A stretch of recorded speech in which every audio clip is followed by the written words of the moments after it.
saya Maya Dwi Pratiwi dengan NIM 213304010250. Saya jurusan akuntansi Fakultas Ekonomi Universitas Prima Indonesia. Dengan ini akan menyampaikan topik ketujuh dengan judul konsep dasar unsur-unsur sistem akuntansi pokok pada perusahaan. Pada mata kuliah Sistem Informasi Akuntansi dengan dosen mengampu Bapak Hotua Samosir SPD MSI. 1.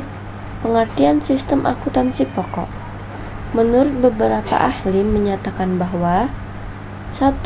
Mulyadi mengemukakan sistem akuntansi adalah organisasi formulir, catatan, dan laporan yang dikoordinasi sedemikian rupa untuk menyediakan informasi keuangan yang dibutuhkan oleh manajemen dalam pengelolaan. 2. Menurut Nugroho, mengemukakan bahwa sistem akuntansi merupakan suatu alat yang dipakai untuk mengorganisir atau menyusun, mengumpulkan, dan mengikhtiarkan keterangan yang menyangkut seluruh transaksi perusahaan di perusahaan, di mana para pegawai kegiatan-kegiatan perusahaan, bahan-bahan dan mesin dapat dipadukan sedemikian rupa sehingga pengawasan dapat dijalankan sebaik-baiknya. Ketiga, menurut Baridwan, sistem akuntansi yaitu sistem akuntansi adalah formulir-formulir, catatan-catatan, prosedur-prosedur, dan alat-alat yang digunakan untuk mengelola data mengenai usulan suatu kesatuan ekonomis dengan tujuan untuk menghasilkan umpan baik dalam bentuk laporan-laporan yang dilakukan oleh manajemen untuk mengawasi usahanya dan bagi pihak-pihak lain yang berkepentingan seperti pemegang saham, kreditur, dan lembaga-lembaga pemerintahan untuk memulai hasil operasi. Sehingga dapat disimpulkan bahwa sistem akuntansi merupakan suatu organisasi yang digunakan untuk merangkum semua kegiatan dan transaksi perusahaan guna menghasilkan informasi yang diperlukan oleh manajemen sebagai alat pengawasan demi kelancaran aktivitas perusahaan di masa yang akan datang. Sistem akuntansi pokok dirancang perusahaan untuk pihak internal dan pihak eksternal. Unsur-unsur sistem akuntansi pokok yaitu yang pertama, formulir, merupakan dokumen yang digunakan untuk merekam terjadinya transaksi. Contohnya, formulir adalah faktur penjualan dan bukti kas keluar. 2. Jurnal. Jurnal merupakan catatan akuntansi pertama yang digunakan untuk mencatat, mengklasifikasikan, meringkas data keuangan dan data lainnya. Yang ketiga, buku besar. Buku besar atau general ledger terdiri dari rekening-rekening yang digunakan untuk meringkas data keuangan yang telah dicatat sebelumnya dalam jurnal. 4. Buku pembantu. Buku pembantu ini terdiri dari rekening-rekening pembantu yang merinci data keuangan yang tercantum dalam rekening tertentu dalam buku besar. Yang kelima, laporan. Hasil akhir proses akuntansi adalah laporan keuangan yang dapat berupa neraca, laporan laba rugi, laporan perubahan laba yang ditahan, laporan harga pokok produksi, laporan biaya pemasaran, laporan harga pokok penjualan, daftar umur piutang, daftar utang yang akan dibayar, daftar saldo persediaan yang lambat penjualannya. Laporan berisi informasi yang merupakan keluaran sistem akuntansi. Laporan dapat berbentuk hasil cetak komputer dan tangan pada layar monitor komputer. Yang kedua, bukti transaksi. Untuk melaksanakan atau menjalankan sistem akuntansi, bukti transaksi merupakan pemicu setiap pencatatan. Dalam catatan akuntansi dimulai dari bukti transaksi atau dokumen. Bukti transaksi adalah dasar untuk melakukan pencatatan. Karena itu, Pengawasan atas penggunaan bukti transaksi mutlak dilakukan. Prinsip-prinsip penyusunan bukti transaksi tersebut yaitu: 1. Pencantuman identitas bukti transaksi. Yang kedua, pencantuman identitas perusahaan. Yang ketiga, rancangan sesuai kebutuhan. Yang keempat, ada tembusan atau kopi. Yang kelima, pencantuman unsur internal check. Yang keenam, pencantuman nomor urut tercetak. Contoh bukti transaksi yang banyak digunakan perusahaan sebagai berikut.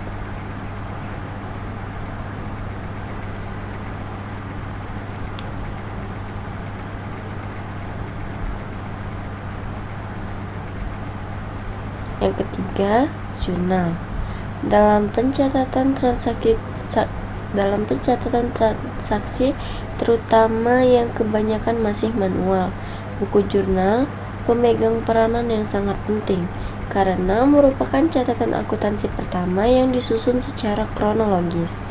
Buku jurnal terbagi ke dalam jurnal umum dan jurnal khusus. Jurnal khusus pada umumnya digunakan untuk 1. Jurnal penjualan, 2. Jurnal pembelian, 3. Jurnal penerimaan kas, 4. Jurnal pengeluaran kas, dan 5. Jurnal pemakaian bahan. Untuk merancang format jurnal khusus, hal-hal berikut ini harus ditimbangkan. Yang pertama, pelajari karakteristik transaksi perusahaan. Yang kedua, pencatatan ayat jurnal standarnya. Yang ketiga, pembuatan format jurnal khusus mengikuti ayat jurnal standarnya. Contoh format jurnal khusus sebagai berikut. Yang pertama, ada gambar jurnal penjualan. Yang kedua, ada jurnal pembelian. Yang ketiga, ada contoh jurnal penerimaan kas. Yang keempat, jurnal pengeluaran kas. Berikutnya, 4. Buku besar pada buku pembantu. Buku besar dan buku pembantu adalah catatan akuntansi kedua dalam siklus pencatatan transaksi. Format buku besar dan buku pembantu dapat dibuat dengan variasi beberapa bentuk, seperti berikut ini.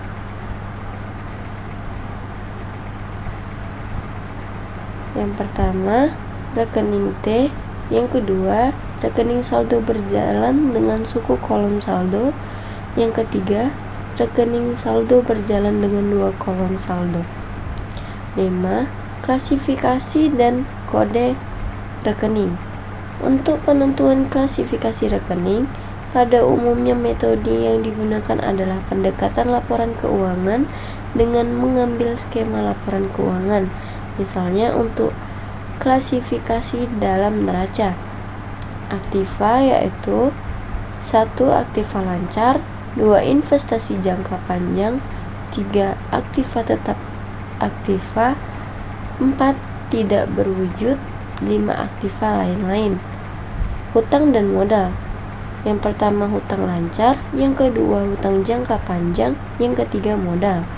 Untuk klasifikasi laporan laba rugi yaitu penjualan, biaya-biaya usaha. 1. Biaya produksi, 2. Biaya pemasaran, 3. Biaya administrasi dan umum.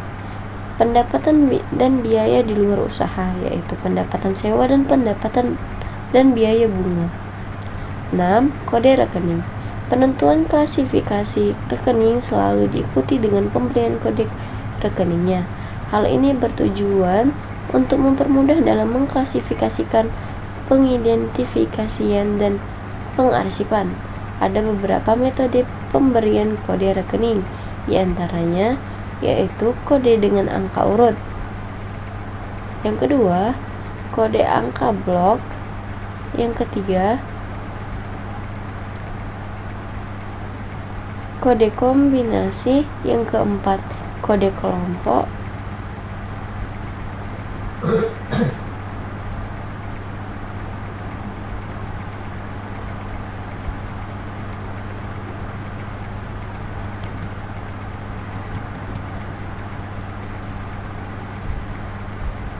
Posisi angka dalam kode akun mempunyai makna tersendiri. Jumlah digit dalam metode ini tergantung kebutuhan.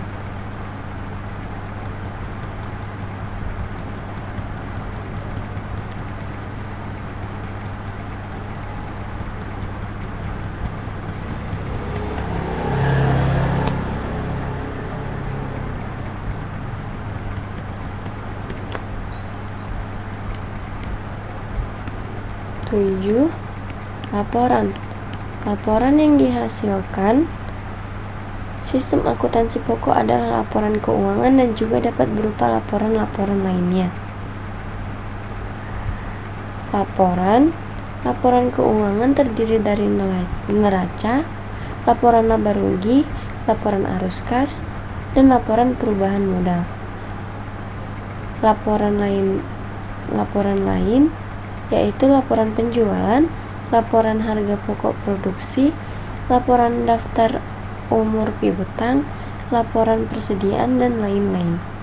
Kesimpulannya, sistem akuntansi merupakan suatu organisasi yang digunakan untuk merangkum semua kegiatan dan transaksi perusahaan guna menghasilkan informasi yang diperlukan oleh manajemen sebagai alat pengawasan demi kelancaran aktivitas perusahaan di masa yang akan datang.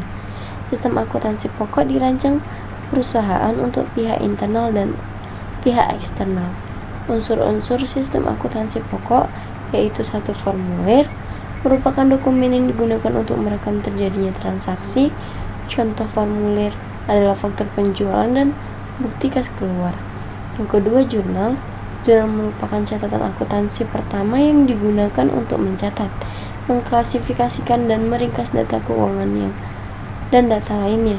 3 buku besar, 4 buku pembantu, 5 laporan hasil akhir proses akuntansi.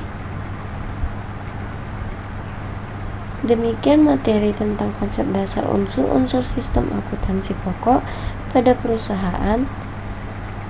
Tunggu materi berikutnya pada pertemuan materi ke-8 dengan judul Sistem Penjualan Kredit dan Sistem Akuntansi Piutang. Sekian, terima kasih.